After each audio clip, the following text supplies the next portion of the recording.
وصلنا لمرحلة إنجاز في المشاريع المبرمجة على المستوى التونسي الليبي، اللي هي تخلينا نعرضوا شنو هما الحاجات اللي منجزة، ونحاولوا نفهموا شنو اللي نجم يتحسن ونجم نقدموا فيه، شنو يعني التواصل اللي نجم نعطيوه المشاريع هذه. كان من الضروري أنه تتلم الناس الكل في إطار اللي هو الملتقى هذايا، باش تعطينا رجعة صدى على المشاريع المنجزة على المستوى المحلي، وكيف كيف نقابلوا بين مستفيدين من مشاريع المنظمة في المنطقة الحدودية التونسية الليبية، نقابلوهم مع مسؤولين عن المشاريع على المستوى الدولي باش نعطيهم أفكار جديدة ونطرحوا عليهم حتى التوجهات اللي احنا نحبوا نمشيو فيها في التعاون معهم.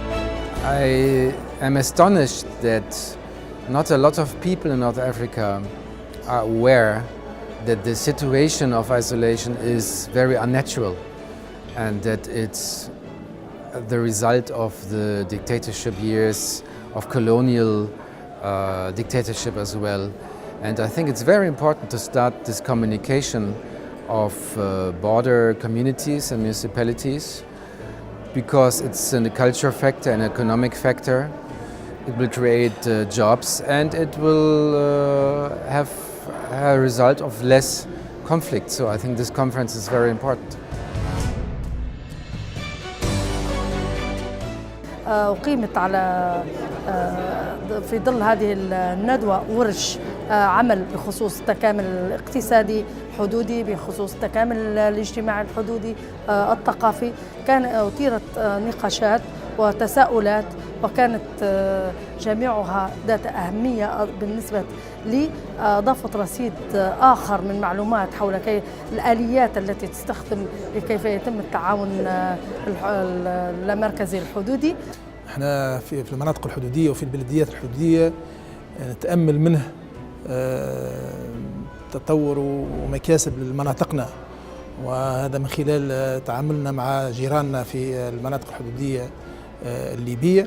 انتظارات المجتمع في هالمناطق هذه انتظارات كبيرة، واحنا كمناطق حدودية تقريبا علاقتنا بالأطراف بجيراننا أكثر من علاقتنا حتى بعمقنا الوطني. احنا طرابلس تبعد علينا 202 كيلومتر، تبعد علينا تونس عاصمة 570 كيلومتر.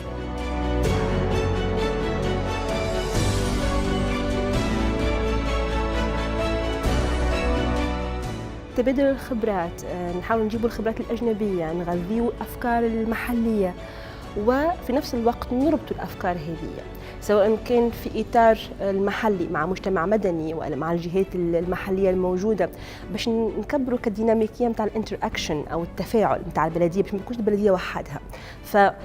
خدمنا على العلاقات التفاعليه هذيك باش نخلقوا بالانجليزيه نقولوا هاب اند سبوك، يعني يكون عندك مركز ويكون عندك اللي كما لي ساتيليت او الاعضاء فاعله اللي مع بعضهم يعملوا فكره ويكونوها، اما تكون البلديه هي تكون يعني في السونتر او في المركز. الندوه الدوليه اضافت ان احنا ما فيش قيود اصطناعيه بين الحدود الليبيه التونسيه، ونسعى في صدد إصدار اتفاقية توأمة بين كل من بلدية زلطن وولاية مدنين بلدية بن جردان.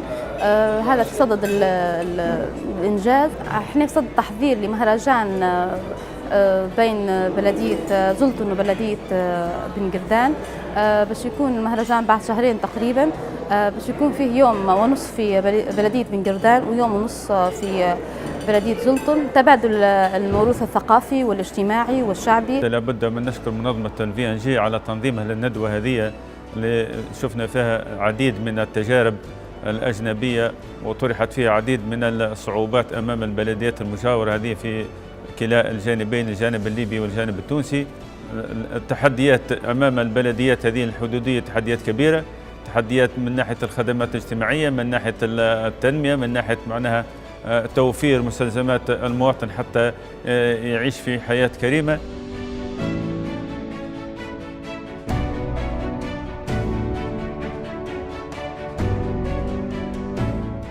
المهم ان حددنا نوعا ما من خريطه الطريق. هنا فما بعض المسائل تعود بالنظر للجمعيات والبلديات الليبيه، هم بيشتغلوا عليها بطريقه مشتركه، وفي الاطار هذايا عبروا جميع المشاركين على استعدادهم الكامل لمزيد تطوير التعاون بيناتهم، لكن في نفس الوقت فما مسائل هي خارج نطاق البلديات وخارج نطاق الجمعيات تتطلب تأييد، تتطلب مناصرة.